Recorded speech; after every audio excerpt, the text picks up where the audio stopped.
We've started recording, Mary. All right, we'll begin then. Hello, League of Women Voters, White Bear Lake area welcomes you to this virtual forum for candidates running for Minnesota House of Representatives, District 42A and 42B.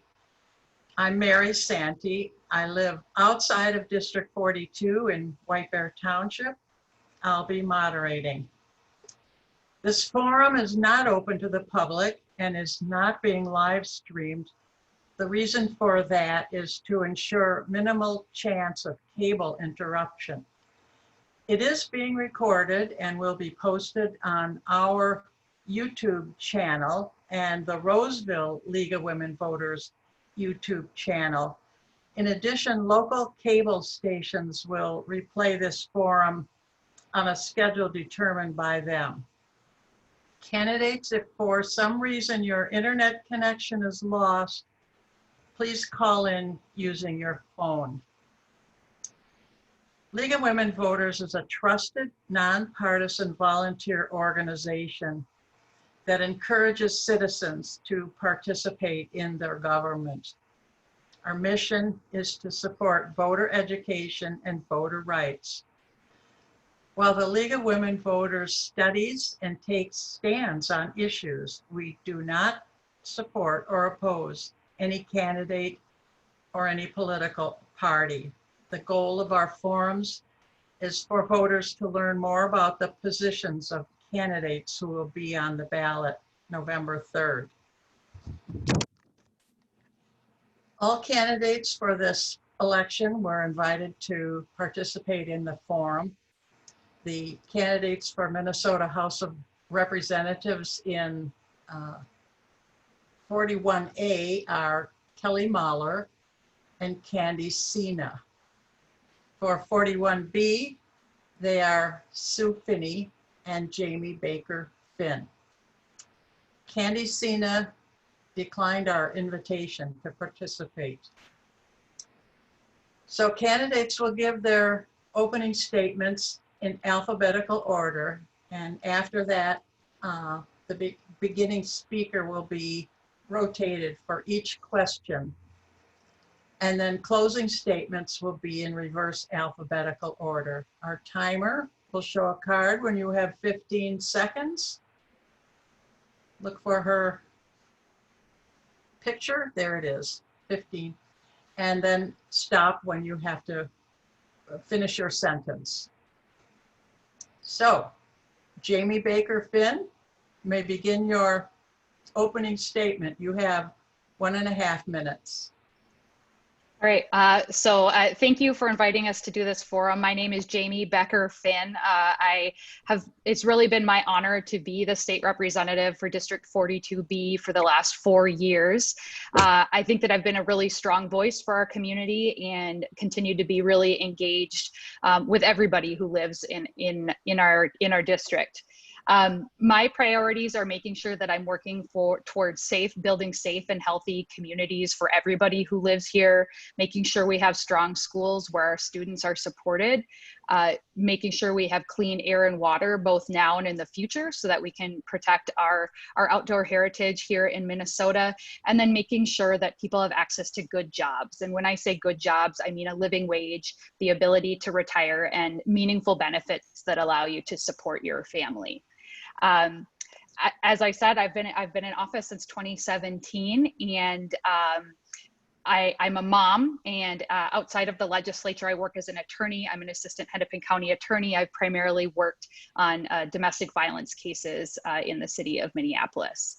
My kids attend Roseville Public Schools, and prior to running for office, I have clerked in district court and also served in AmeriCorps.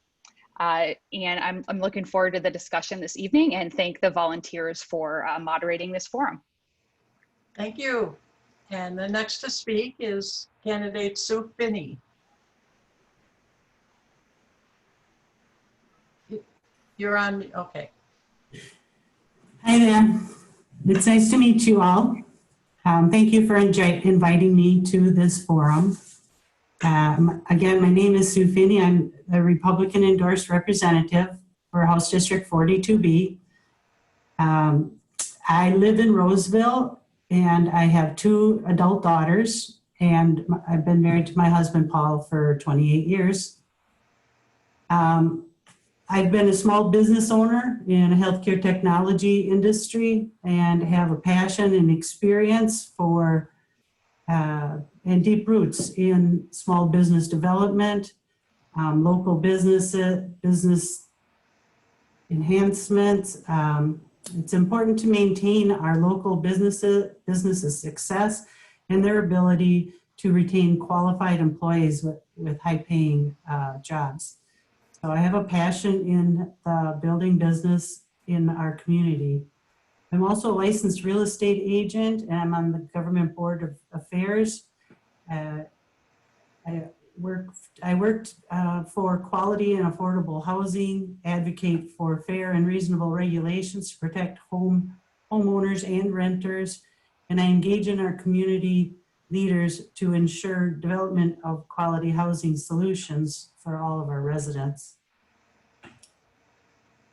I am running, part of the things that I've been talking about as I've been in the community is, and I've been hearing a lot about and why I'm running is. Thank you, Sue. Watch for the stop sign. Sorry, thank you.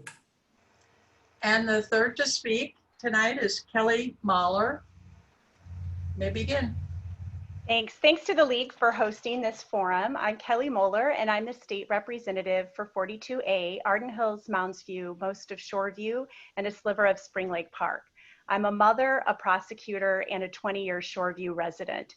It has been an incredible honor representing you at the Capitol.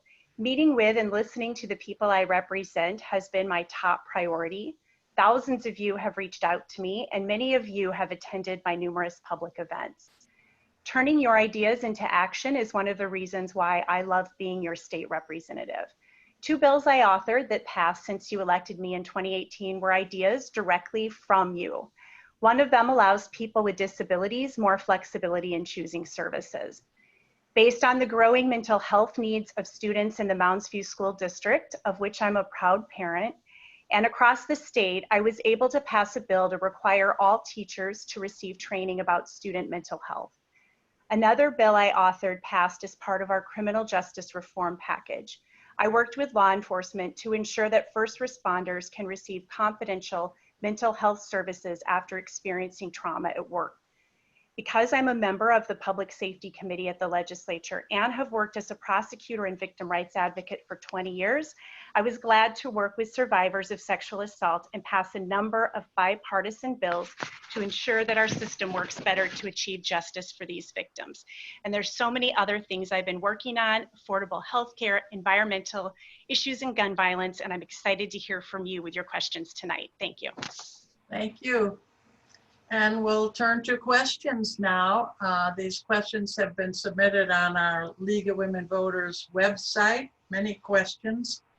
And the order of speaking is going to be random, and I will indicate who is to speak first and second and third. So for this first question, Sue Finney is to begin. And this is the question. There are predictions of a large state budget deficit due to the pandemic. How will you prioritize what the state government does in 2021 for people who are unemployed or impacted by the virus?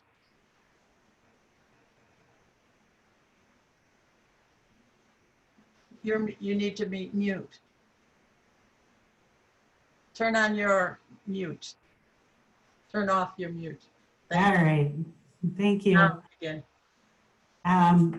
Great question. I think that that is a #1 priority right now, is getting our economy back on track. And that has a lot to do with getting people back to work and new jobs, new companies, boost new companies, small business, large business employee and their benefits, health benefits, and employment benefits. So I think the key to the deficit is to bring more revenue in and more spending, and to help us keep the economy strong. Thank you. Thank you. The second to speak is Jamie Becker-Finn. Thank you. So I've been thinking about this issue a lot. You know, we know that we're going to have a deficit next year, and we're going to have to make tough decisions. And my priority is really going to make sure that our working families, our seniors, our most vulnerable are not disproportionately paying the cost to balance our budget. And so it has always been a priority of mine to put actual people first, and that will continue to be my priority. I think, you know, whenever we deal with our budgets, we are a budget that you put forth is how you share your values in public policy. And so I really see, you know, working towards making sure that we are taking care of each other, making sure that the most vulnerable folks in our communities are still taken care of. Obviously, we do need to kind of invest in a post-COVID economy, and that's going to mean, you know, we've tried really hard to pass a bonding bill. And still a little bit hopeful we might still do it in the next special session or sometime before the end of the year. But I think that is going to be critical to make those investments so that we can, you know, not only create jobs, but really we're investing in higher education, we're investing in transportation, we're investing in public safety. And so those are going to be my priorities as the 201 of us in the legislature next spring have to deal with a budget deficit that will certainly be a challenge, but I'm more than ready to take on that challenge, putting my values first. Thank you. And the third to speak, Kelly Moller. Thank you. So we did have a surplus when we came into this legislative session, and the pandemic has just changed everything for everybody. And folks may not realize that in the state, we do have to have a balanced budget, which is a very good thing. Unlike the federal government that can go into deficit, we can't do that in the state. We can't print money, and we need to balance the budget, and that is very important. And this last year, before the pandemic, or in 2019, we were really able to balance the budget in a bipartisan manner. We had a Republican-led Senate, a House DFL, and we had a DFL governor, and we were able to reach a budget agreement among all of those, the leaders in the different parties. So I'm hopeful that we'll be able to work together again next time around, no matter what the makeup is of the legislature. The bonding bill is absolutely key in this because bonding bill creates jobs, and it creates jobs across the state of Minnesota. It's not just in one particular area, it's all around the state. And so we really need to make sure that people are working. We need to do what we can. We've passed some COVID legislation to help small businesses that's been very successful. We need to continue to help our business communities, and we need to make sure that we're not going to be cutting schools and healthcare or services for vulnerable people. Thank you. Anyone up for rebuttals? Raise your hand if you want one. That's how I'll be able to tell. All right, for the next question, we'll begin with Kelly Moller, and then Jamie Becker-Finn, and then Sue Finney. The question is, considering the shift to online communication for businesses and education, what steps would you take to ensure internet connectivity for residents of this district and across the state? Kelly Moller. Thank you. So we did pass some measures for broadband access, but we need to pass more for broadband, not just in greater Minnesota, but we're hearing from people throughout the state and in the metro areas too, that this is a #1 concern for being able to distance learn, to be able to work from home.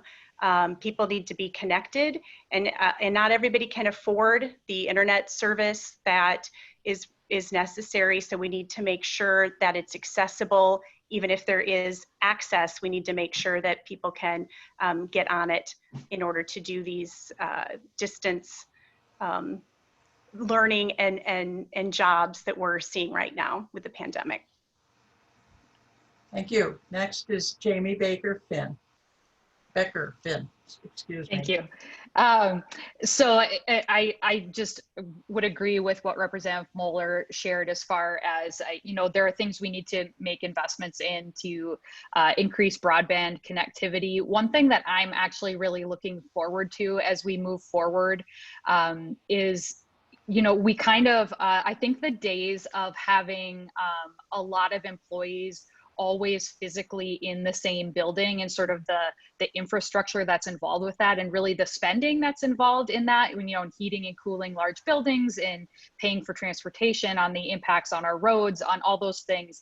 I'm really going into this next legislative session with my mind wide open as far as our ability to be more efficient as a state government and employers. And I think we already see a lot of employers doing that. I have many, I've talked to folks who, their employers have already switched to distance working from home for the next year, even though we will probably, hopefully, be in a post-COVID universe by then.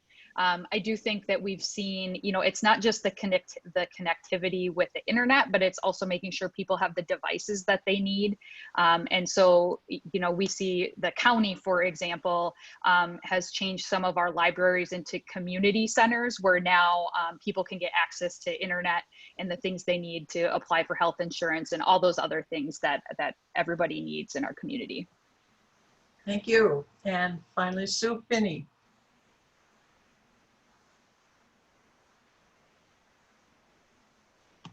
Unmute your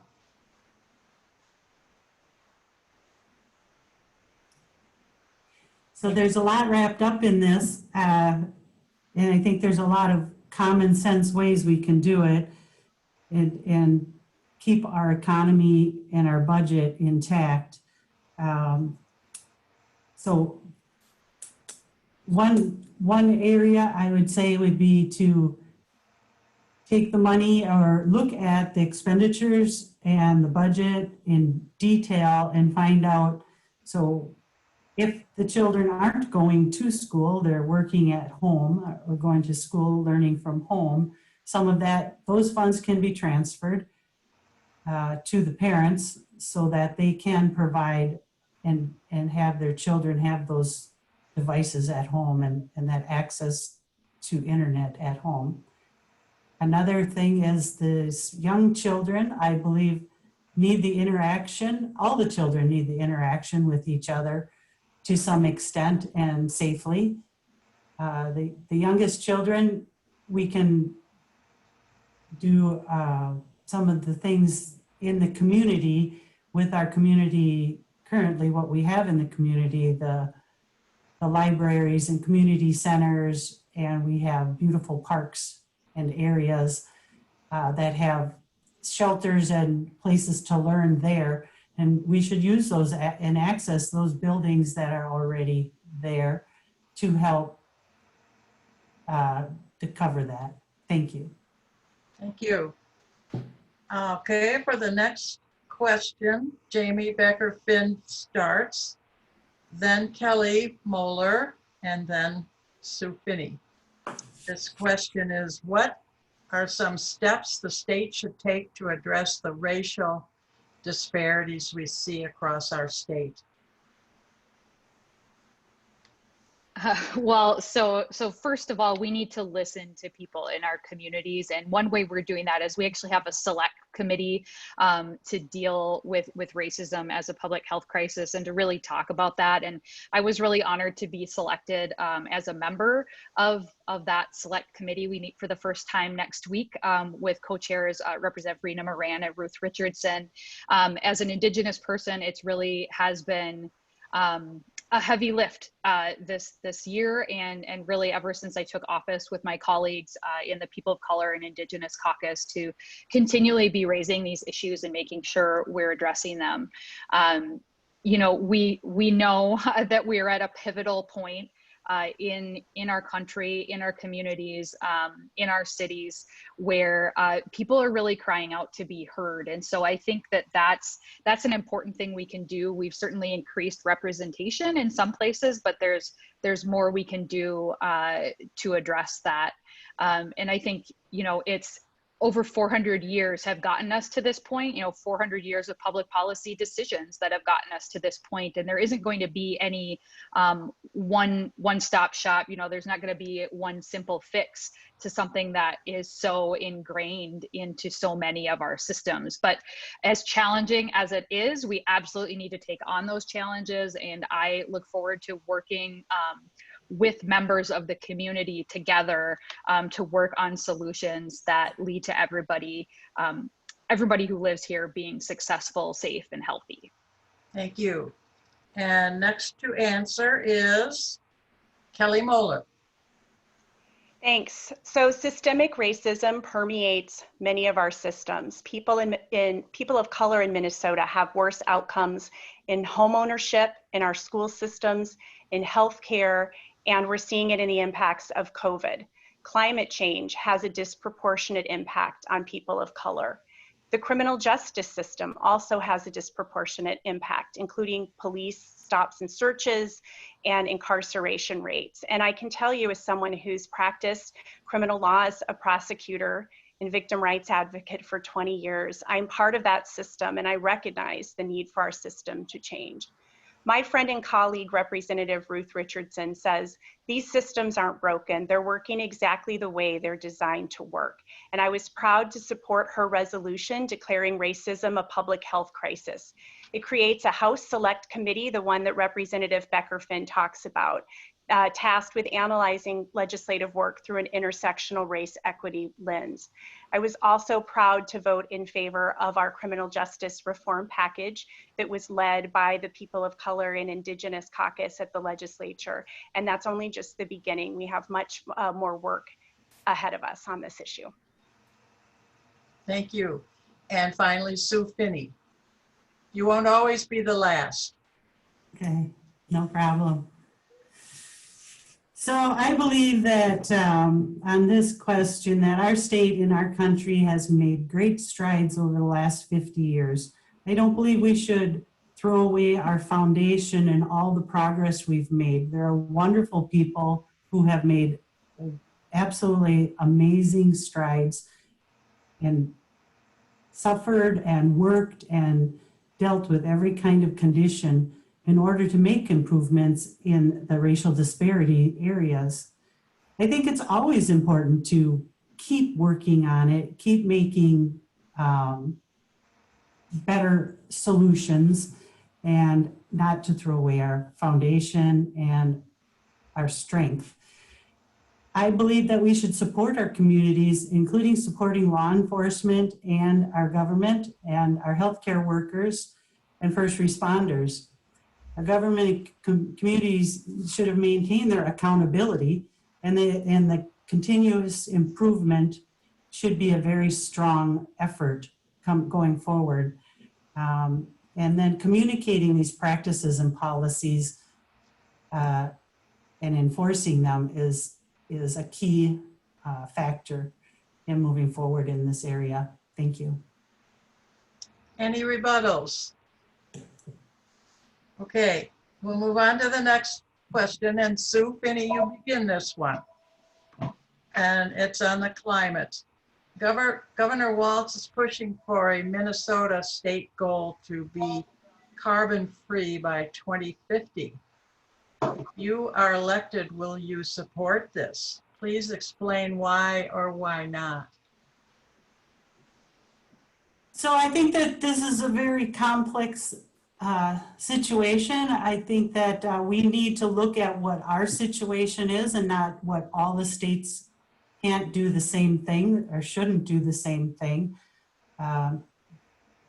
to protect our environment. Protecting our environment is extremely important, and but I don't think that we need to take measures from somewhere else that won't work here.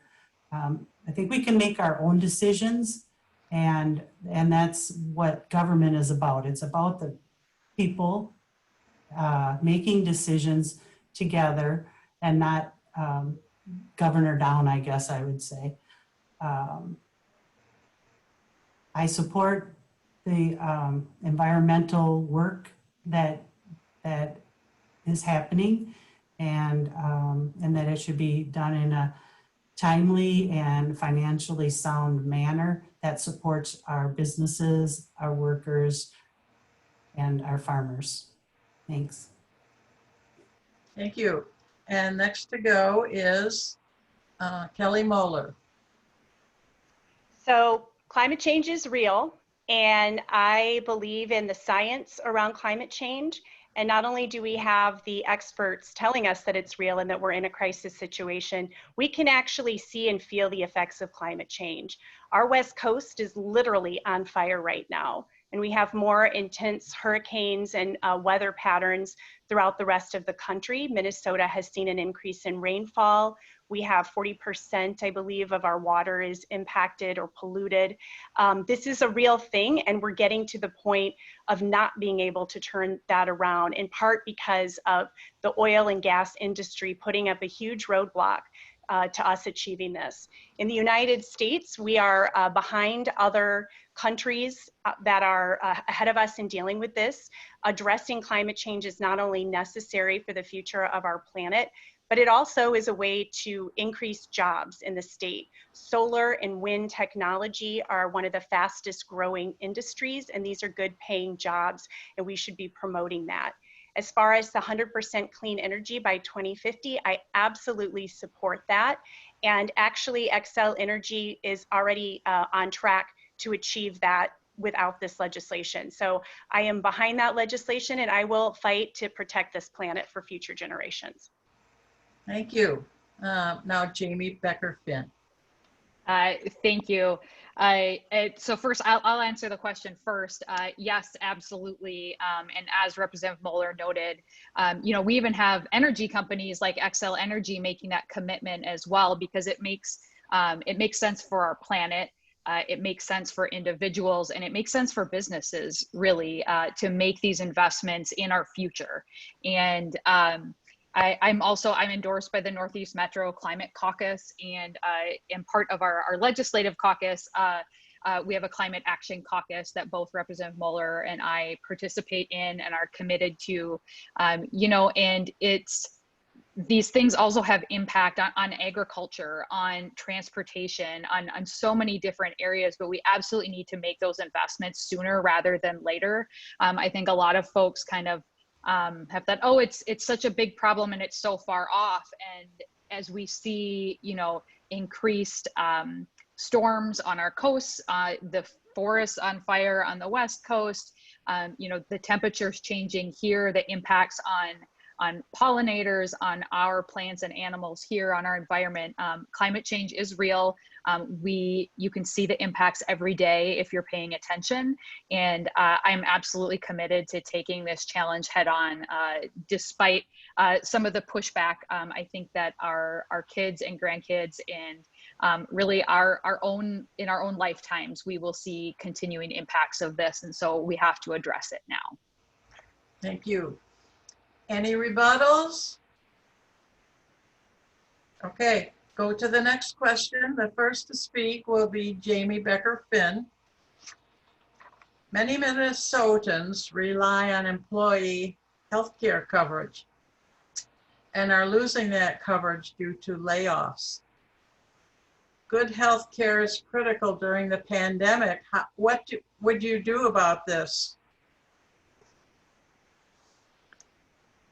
So first of all, the biggest challenge is that, again, some of the public policy decisions that have been made up to this point have put us in a situation that is really difficult for a lot of families, where they do have to choose between a paycheck and taking care of a family member, for example, and so a lot of people are really put in untenable situations. I think one piece of legislation that I've been supportive of is, at a minimum, we could expand Minnesota Care so that more people could buy into that pool. It's more affordable that way to have a bigger bigger pool so we could let people buy into that. For folks who are definitely in need, I've worked in really close partnership throughout my time in office with our Ramsey County partners, who are the ones who make sure that those services and applications that we're helping folks. And I think part of that, especially now with COVID, and really since April, I've been making calls into our community, and particularly for those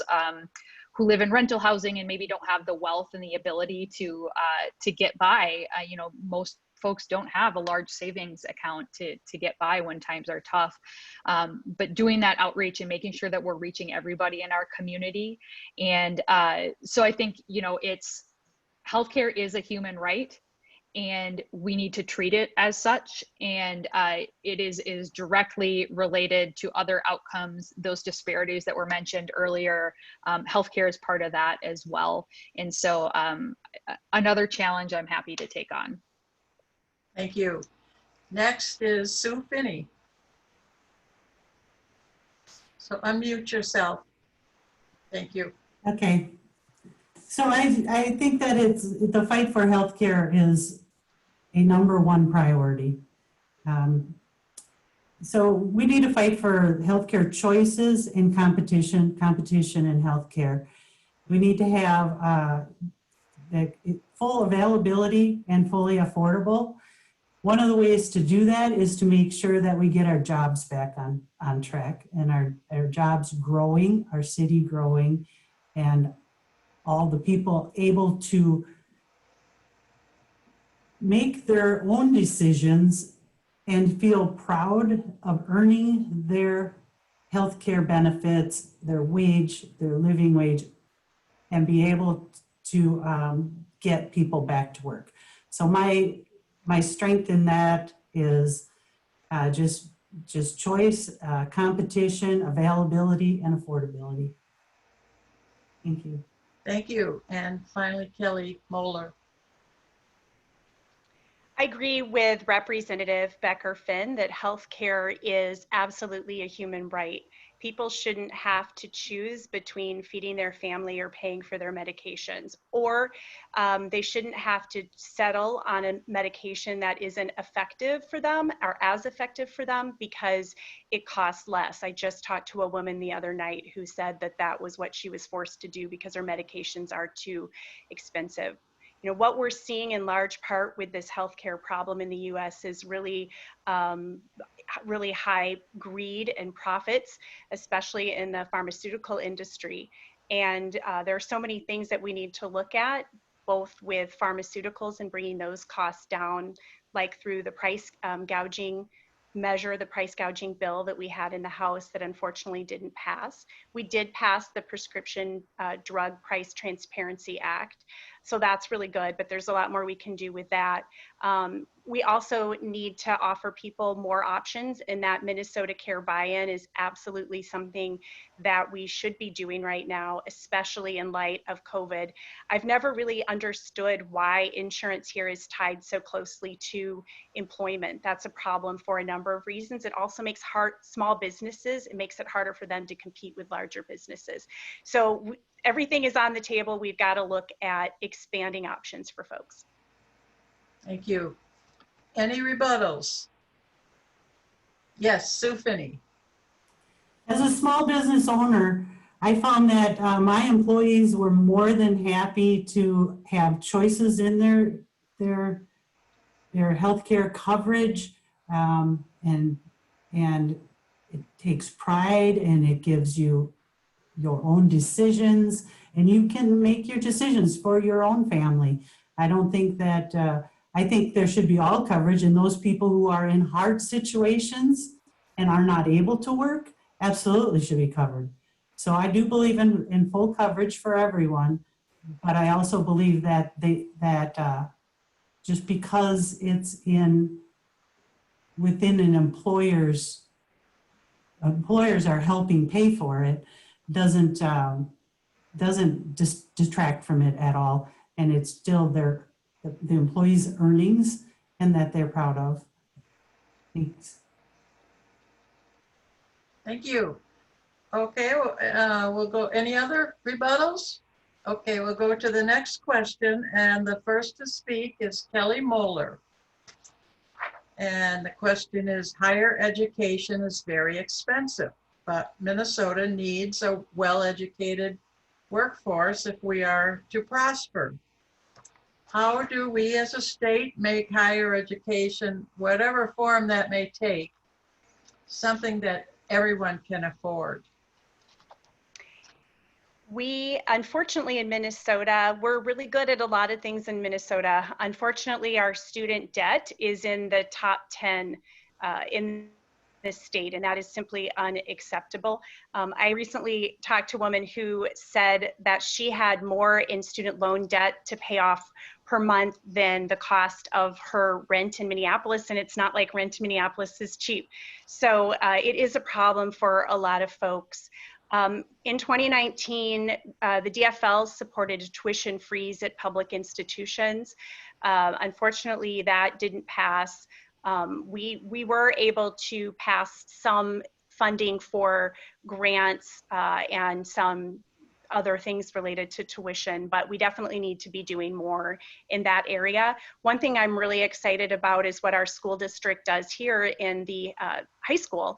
We have pathways for other opportunities. So we have like a solar track, other encouraging students to get into the trades in areas where we have growing jobs, and also being able to get college credit while you're in high school. You can come out of high school with an associate's degree, and that doesn't cost you anything in high school, so that you're already starting off your post-secondary education without having as much debt.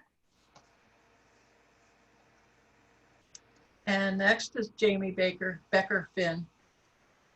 Thank you. As a member of the tax committee, I authored several pieces of legislation in the last couple of years to deal with student debt and make sure that that folks can deduct their student loan payments, and that we're making sure that we're addressing that on the back end. However, I think a lot of this problem is really a front end problem. Higher education is just flat out too expensive. You know, to go into $100,000 debt for a job, you know, for a degree that qualifies you for a job where you make 30 grand a year, it isn't helpful for anybody. And I think, you know, it impacts the type of candidates we have, the people who go into teaching, for example, because, you know, the amount of money you can make and the amount of money you have to spend, the math just doesn't work. So I'm also very supportive of our options outside of pushing people to four-year liberal arts schools. Obviously, our four-year schools are definitely an option for some folks, and but for a lot of families, they aren't. And, you know, ideally we have our young people leaving our public schools, leaving our high schools, ready to be successful in the world, whatever that looks like. And so I'm also very supportive of the trades programs in Roseville. We also have culinary arts programs. You can get certified to fly a drone, all kinds of great things that aren't necessarily a four-year degree. And so I think making those investments for our young people is part of this, addressing this issue. Thank you. Sue Finney. So I do appreciate the question for the education, and I think all students from preschool through high school deserve the highest quality education, and then post-high school as well. The technical schools really need a boost to help get students to understand the value of going to technical school and what the jobs are out there. So promoting the technical schools would be a huge way to help. Another possible thing to do, so in the last 10 years, tuition has probably tripled in colleges, and the interest rate now is between 6.5%, 7.5%. That's for government government loans. And but housing, you know, the thing is, housing's interest rates to purchase a home are only at, you know, 2.5% and 3.5%. And why is that? I think we need to work on reducing the interest rate back to 10, 15 years ago, 1 to 3% interest, helping students be able to work while they're in college, on campuses. There are plenty of opportunities, and to just reinforce those programs that worked very well in the past, and getting them up and running again. Thank you. Thank you. Rebuttals, anyone for this? Jamie Becker-Finn. I thank you. And I think, just to add to some of the other things that have been said, I think also being mindful of the segment of our population that is really hit the hardest by these high student loan payments. And those are the folks at the beginning of their careers who are often also the folks who are paying for childcare. And so I think addressing the high cost of childcare and making sure our tax policy is properly supporting people in that way is also an important part of supporting people in our communities who are dealing with high student loan debt. For myself, I would still be paying student loans, and so would my husband if I had not had a parent pass away and receive a life insurance payment. And we should not be in a situation where people in their 30s literally have to wait for a family member to die or to have some kind of windfall in order to pay off their student loan debt.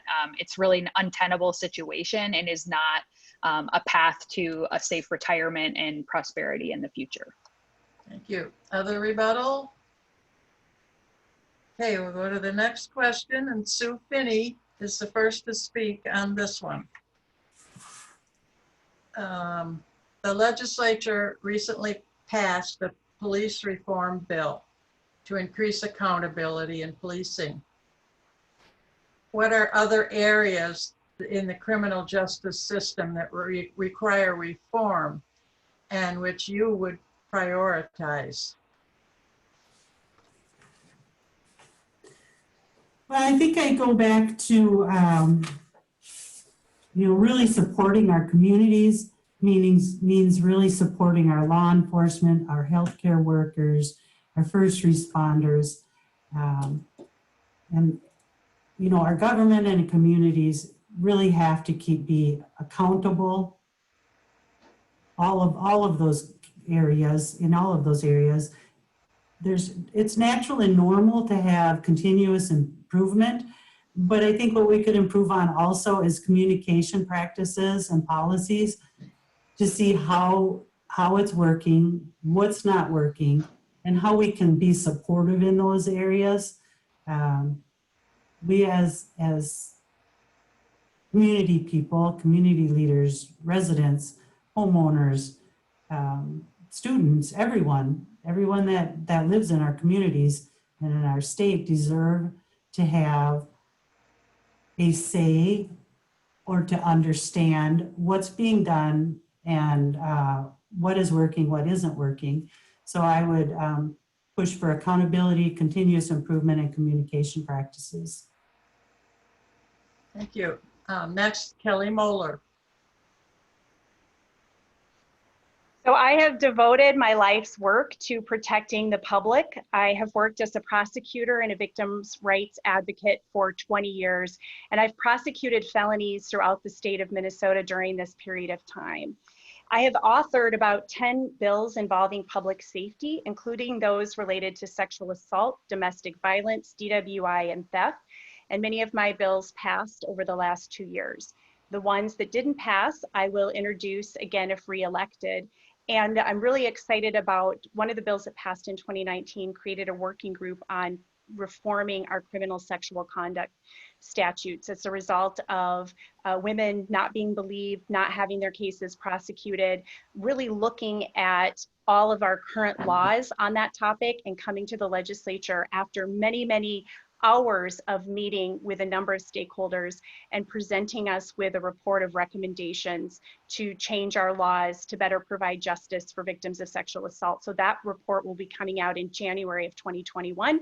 And if I am reelected, I'm ready to take that report and turn it into meaningful legislation for survivors.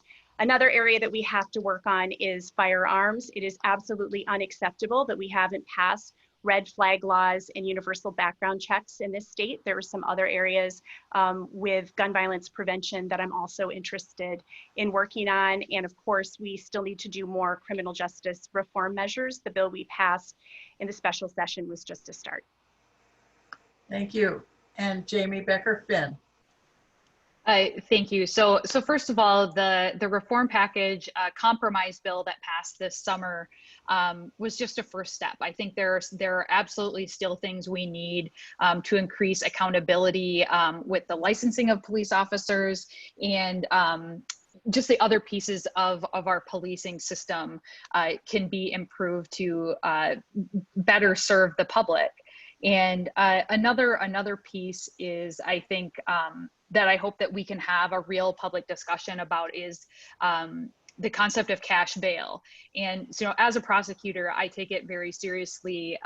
You know, when we have a warrant issued and somebody's liberty is taken from them and they're incarcerated or held in detention, you know, that's a really big deal. And right now our current system, basically, if you don't have wealth, you are going to spend more time with that liberty being taken away from you because you aren't able to pay the bail to get out. And so I think particularly when it comes to misdemeanor, nonviolent offenses, we absolutely should be looking at that as, which really gets back to those disparities and the underlying system that needs to better serve the public.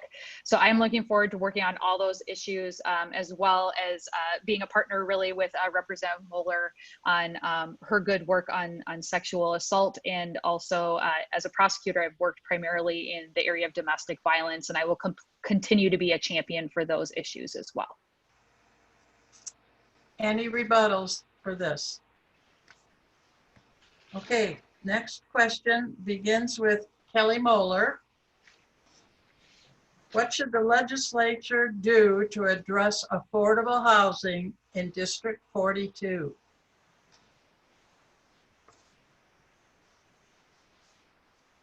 Well, affordable housing, having a variety of housing in our district and across the state is really important for our communities. It's important for families who want to use our good schools that we have in District 42. It's important to the businesses in our community because affordable housing provides a place for their employees to live. And we've heard from the business community that they need a wide range of housing to support their employees. And bonding, again, is one of those things that we could pass, and hopefully we will, that will create some funding for housing. We did pass some housing infrastructure bonds in 2019 and I think it was in 2019 for low income and middle income families. That also includes money for senior housing and for the manufactured home communities, which we have several in our district. We also passed a bill for homework starts at home, and it's really crucial that families, particularly of those with children who are school age, have a place to call home, because it's really hard for children, if they are housing insecure, to be able to come to school and pay attention and do the things that they need to do to learn. We need more tenant protection issues. And we had some great ideas that we talked about at the legislature, and I hope that some of those can move forward in the next session. Thank you. Sue Finney. Yeah, I think the housing issues are a serious situation that we are dealing with in the real estate industry, actually, all the way around. Part of the problem is the regulations are piling on top of regulations, and they're not necessarily fair to all. And I think they're not necessarily working with the budgets in mind. So we can't have, on the one hand, say property owners or rental owners cleaning up unnecessarily or earning too much or unfair amounts of money. But on the other hand, they do have a big job in housing our residents, and we need to help them house our residents. As far as the residents that are in rental properties and that sort of thing, the regulations hurt them too. So it's really on both sides. It's overregulated. There needs to be regulations, but they need to be looked at very conscientiously from both sides of the track. And so we need to take care of that on both ends. Thank you. Thank you. Jamie Becker-Finn. Thank you. And I will echo that we absolutely need to get that bonding bill passed, because there's important funding available through there that it will be part of the solution in addressing the affordable housing crisis that exists really throughout our state. Another part of that is going to be increasing protections for those who live in manufactured home parks. In 42B, we have 4 manufactured home parks, and those are often the most affordable, stable, long-term housing for a lot of families. And so I will make it a priority to make sure that we're protecting those folks from unfair practices, similar to what we saw in some neighboring communities where people basically had the lots stolen out from under them and were forced to move. And so we want to make sure we're protecting those folks. I think also increasing protections for renters so that they can be safe and stable in their housing. It's not just enough that housing be affordable, but we need to have safe and stable housing for folks. Part of that is going to be bold leadership and partnerships with our local leaders. You know, a lot of the projects have to be approved at the city level. And so we need city leaders who are willing to invest in those things and prioritize affordable housing for everybody. And so that's part of the solution. I know our partners in Ramsey County are committed to addressing housing, and I'm very hopeful that we can really start addressing this issue in a more meaningful way in the next legislative session. Thank you. Any rebuttals?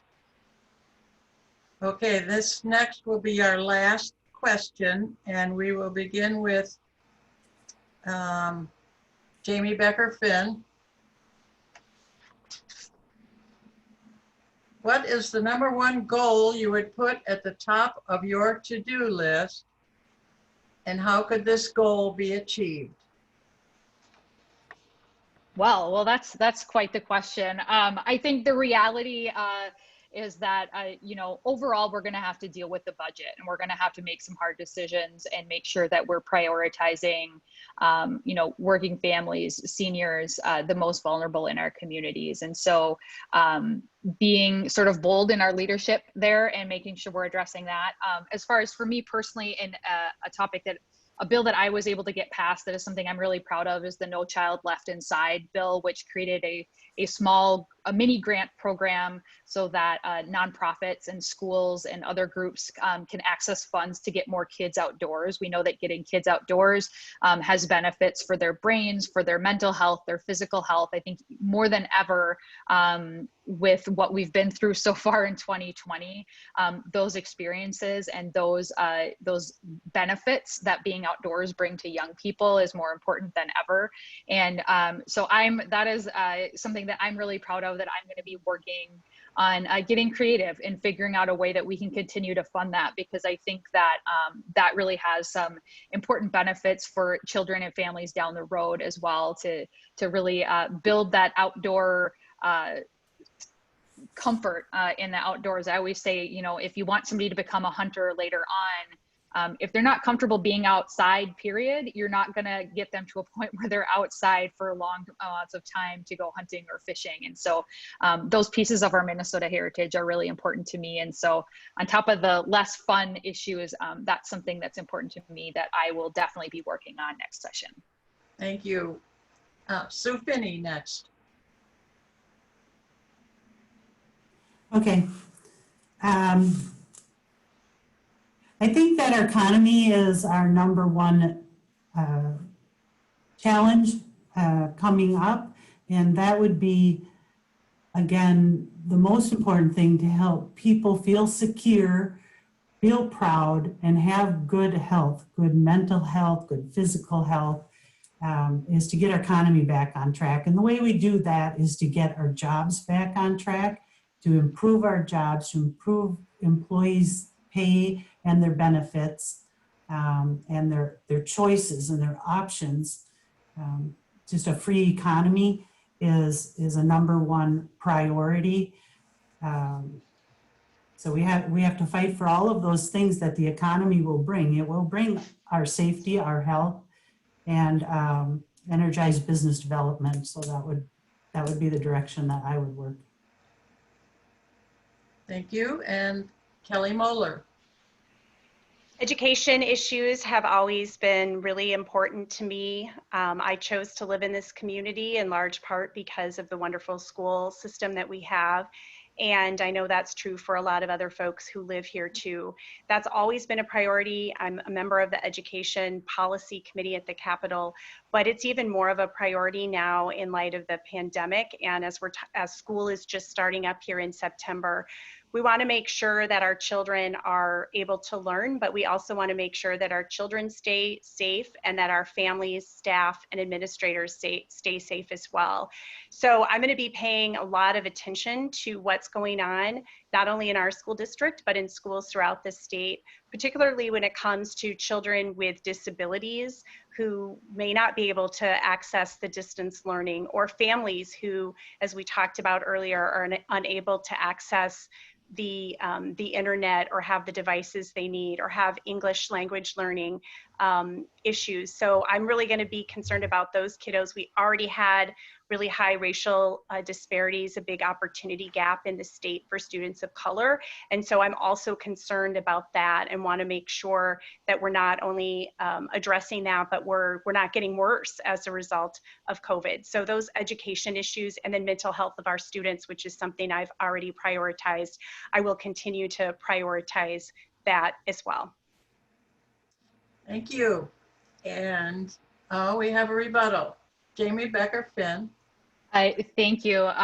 So on the economy, I just want to point out that our pre-COVID economy was working really well for some folks and not for others. And even now, throughout the pandemic, there are some corporations who are actually, and some people who are getting richer during this time. And so our current economic system is set up to benefit some folks, and those folks are doing better.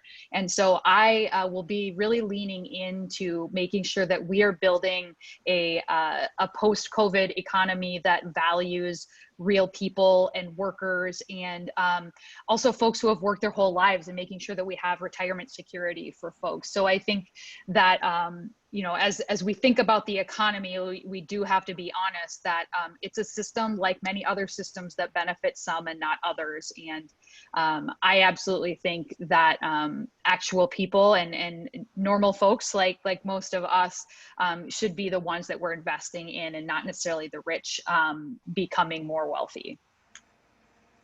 Thank you. Any further rebuttal? If not, we'll turn to our closing statements, and they will go, Kelly Moller will go first. And we've agreed you have 1 minute. Okay, I just want to thank the League of Women Voters for hosting this forum tonight, for making this in a safe virtual way. I think you all did a great job, and it's been a lot of fun to be here tonight with you. And also, I want to thank the people who submitted their questions and who are going to watch this event later.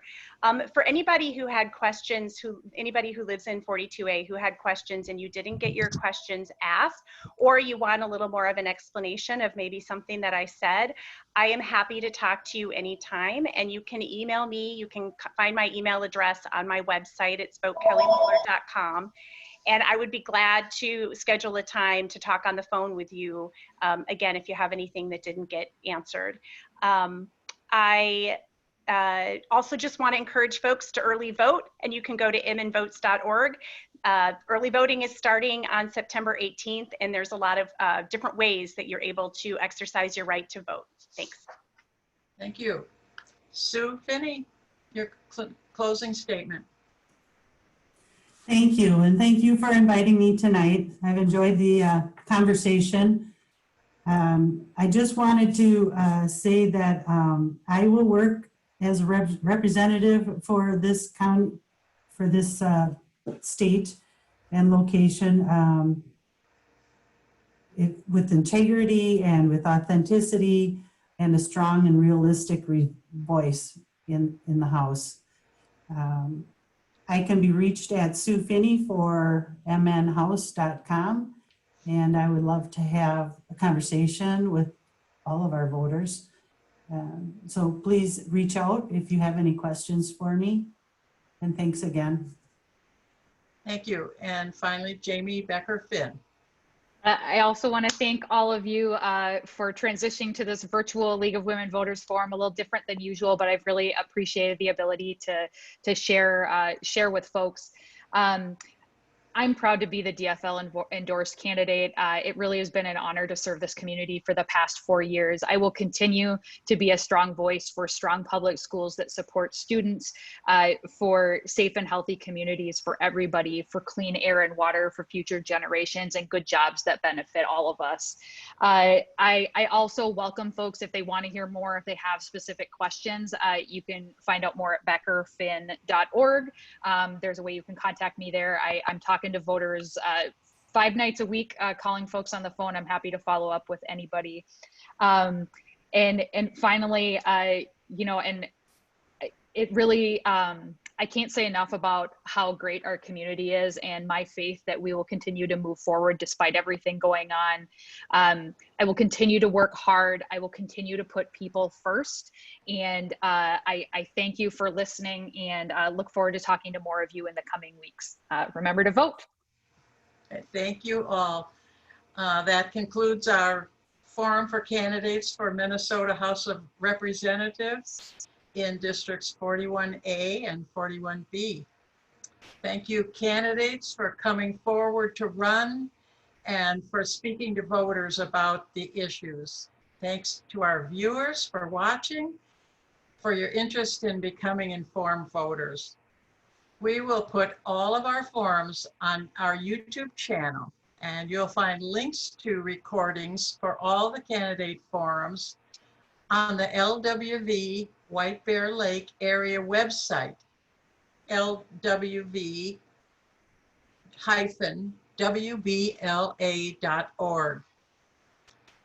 You can request an absentee ballot right now on the Secretary of State's website, www.mnvotes.org. If you need to register to vote or update your registration, you can also do that online when you go to vote. Make your voice heard in the general election by voting by November 3rd. Thank you.